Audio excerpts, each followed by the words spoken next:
Alright, here we go. Time to overthink Minecraft music names. Starting off with Mice on Venus. Okay, so this one explains itself through the music alone. You have the really sad part at the beginning of it, and then it goes back to being happy again. So I think I can guess that the start of the song is the mouse saying goodbye to its friends and family as they step onto the spaceship. That is pretty self-explanatory, but I do wonder how on earth the mice made a spaceship to begin with, and how on earth they got all the way to Venus with it. Anyway, on to the second part of the song. So when it starts getting happy again is when I can assume that the mouse has made it to Venus, and is now possibly exploring around, having a good time. I'm not sure how that's possible though, because according to Wikipedia, Venus's surface is 464 Celsius. That's 867 Fahrenheit for you American folk. And that's on average. So unless that mouse has a spacesuit that can handle that temperature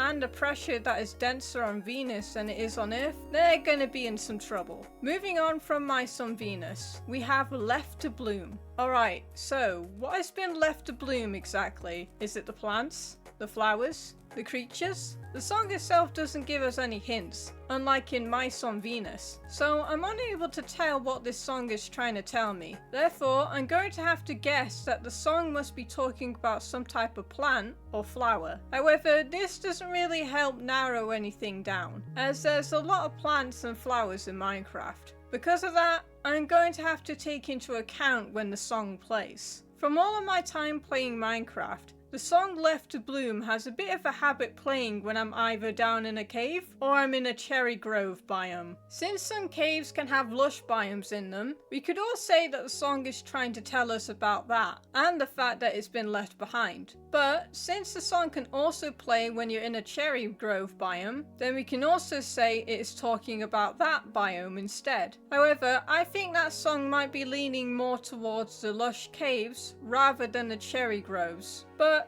that's just my opinion. Let me know what you think the song is trying to tell you in the comments below. Now then, on to the next song. We have Danny. This is not the only song that has a name attached to it. We also have Chris and Clark as well. Now, I'm not exactly sure why it's been named after this mysterious man called Danny. Maybe this is his lullaby, his ballad, whatever you want to call it. And the same applies to the other two songs that have names attached to them. Perhaps this is their story we're hearing, a little glimpse into who they were and what they have achieved. Who knows? Moving on, we have aria math. Let me whip out the good old definition of aria here to see if that gives us a hint. So aria means air, melody, tune. Specifically, an accompanied, elaborate melody sung, as in opera, by a single voice. So does this mean that the math is singing? Or is someone singing about the math? And why are they singing about the math? The song itself, I feel like, doesn't give us a clue, at least not a massive one.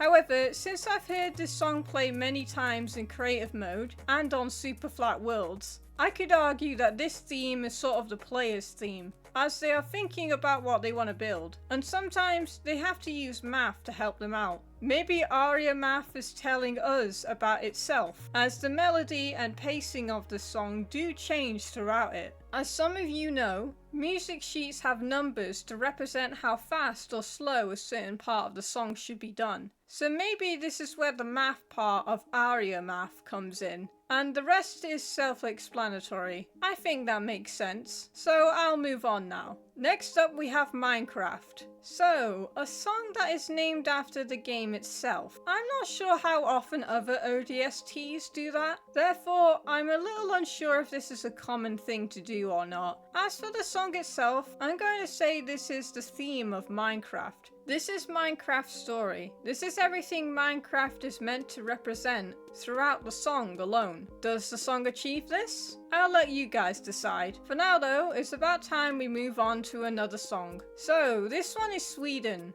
Alright, so for those who do not know, Mojang is located in Sweden. Therefore, this song could just be a little nod to them. But if we take out that fact, and focus on the fact it plays in Minecraft, what does this song mean? Obviously, we're not in Sweden in Minecraft, as every time you make a new world, the environment around you changes. Nothing is ever the same. And while you could argue that Sweden gets new buildings and areas every day, the land itself doesn't change. It's not like people wake up one morning and see they're now living in a desert. So yeah, we're definitely not in Sweden when we play Minecraft. Therefore, in Minecraft, this song makes absolutely no sense. But in real life, it does. And like I said, this song's name is just a nice little nod to Mojang. So let's move on to the last two songs I wanted to talk about. Those songs are Wet Hands and Dry Hands. Let's first discuss which one of them came first, and then we can go on from there. So, according to Google, both Wet Hands and Dry Hands were released on March 4th, 2011.